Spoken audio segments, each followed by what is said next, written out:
ಎಲ್ರಿಗೂ ನಮಸ್ಕಾರ ಪ್ರಿಯ ವೀಕ್ಷಕರೇ. ಎಷ್ಟೋ ಬಾರಿ ಹೆಣ್ಮಕ್ಳನ್ನ ನೋಡ್ಕೊಂಡು ಹೋಗ್ತಾ ಇರ್ತಾರೆ, ಆದರೆ ಒಪ್ಪಿಗೆನೇ ಕೊಟ್ಟಿರಲ್ಲ. ಅದಕ್ಕೆ ಕಾರಣಗಳು ಇರುತ್ತೆ. ಮಾಂತ್ರಿಕ ಬಾಧೆ ಆಗಿರ್ಬೋದು, ಅಥವಾ ಆತ್ಮದ ಸಮಸ್ಯೆ ಆಗಿರ್ಬೋದು, ಅಥವಾ ಜನ್ಮಾಂತರದ ಕರ್ಮಗಳು ಇರ್ಬೋದು. ಅದಲ್ಲದೆ ಅಥವಾ ಅದ್ಯಾವುದು ಇಲ್ಲದೆ ಇದ್ದಂತಹ ಸಂದರ್ಭದಲ್ಲಿ ಜಾತಕಗಳನ್ನ ತೋರಿಸಿದ್ದೀನಿ, ಇದು ಯಾವುದು ಸಮಸ್ಯೆ ಇಲ್ಲ ನನಗೆ ಅಂತ ಅಂದ್ಕೊಂಡವರು ಈ ಪರಿಹಾರವನ್ನು ನೀವು ಮಾಡ್ಕೋಬೋದು.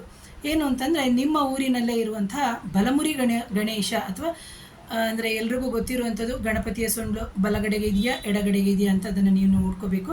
ಬಲಮುರಿ ಗಣಪತಿಗೆ ನೀವು ಹೋಗ್ಬಿಟ್ಟು ನಾವು ಏನು ಹೇಳ್ತೀವಿ, ಬೆಲ್ಲ ಮತ್ತು ಅವಲಕ್ಕಿಯನ್ನು ನೀವು ಮೊದಲಿಗೆ ಅರ್ಪಿಸಬೇಕು. ಅದರ ಜೊತೆಗೆ ಫಸ್ಟು ಸಿಹಿಯನ್ನು ಅರ್ಪಿಸಬೇಕು.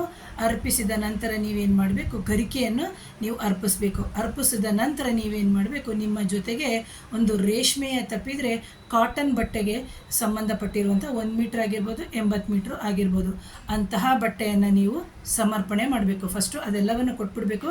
ಫಸ್ಟು ನೈವೇದ್ಯಕ್ಕೆ ಬೇಕಾಗಿರೋದನ್ನ ಕೊಡಬೇಕು, ಆನಂತರ ಗರಿಕೆಯನ್ನು ಕೊಡಬೇಕು, ಆನಂತರದಲ್ಲಿ ನೀವು ತಂದಿರುವಂತಹ ವಸ್ತ್ರ ಅಥವಾ ಕಣ ಅಂತ ಏನು ಹೇಳ್ತೀವಿ ಅದನ್ನು ಕೊಡಬೇಕು.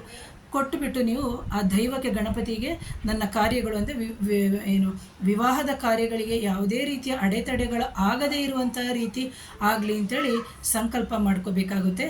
ಮಾಡಿಕೊಂಡು ಆ ವಸ್ತ್ರವನ್ನು ನೀವು ಪುರೋಹಿತರು ಯಾರಿರ್ತಾರೆ ಅವರ ಹತ್ರದಿಂದ ಈಸ್ಕೋಬೇಕು. ಈಸ್ಕೊಂಡು ಬಂದು ಮಾವಿನ ಮರಕ್ಕಾದರೂ ನೀವು ಕಟ್ಬೋದು, ಇಲ್ಲವಾದರೆ ಅಶ್ವತ್ಥ ಮರಕ್ಕಾದರೂ ನೀವು ಕಟ್ಬೋದು, ಅಥವಾ ನಾಗರ ಕಲ್ಲು ಅಥವಾ ನಾಗದೇವರು ಅಂತ ನಾವು ಏನು ಹೇಳ್ತೀವಿ ಆ ದೈವಕ್ಕೆ ಅಂದರೆ ಆ ದೇವರಿಗೆ ನೀವು ತಂದು ಅಲ್ಲಿ ಇಡಬೇಕು.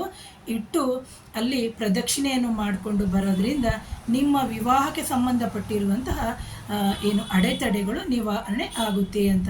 ಯಾಕಂದರೆ ನಮ್ಮ DNA ಕನೆಕ್ಟ್ ಆಗಿರುವಂತಹ ಎಷ್ಟೋ ಒಂದು ದೋಷಗಳು ಇರುತ್ತೆ.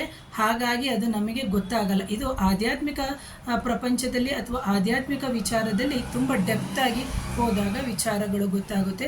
ನೀವು ಅಶ್ವತ್ಥ ಮರದ ಪ್ರದಕ್ಷಿಣೆ ಮಾಡಬೇಕಾದಾಗ ನಿಮಗೆ ಒಂದು ಎನರ್ಜಿ ಅಂತ ಬರುತ್ತೆ. ನಾವು ಅರಳಿ ಮರ ಆಗಿರ್ಬೋದು, ಅಶ್ವತ್ಥ ಮರ ಆಗಿರ್ಬೋದು, ಅಲ್ಲಿ ನಮ್ಮ DNA ಕನೆಕ್ಟ್ ಆಗಿರುವಂಥ ನಮ್ಮ ಗುರುವಿನ ಸಂಚಾರ ಇರುತ್ತೆ.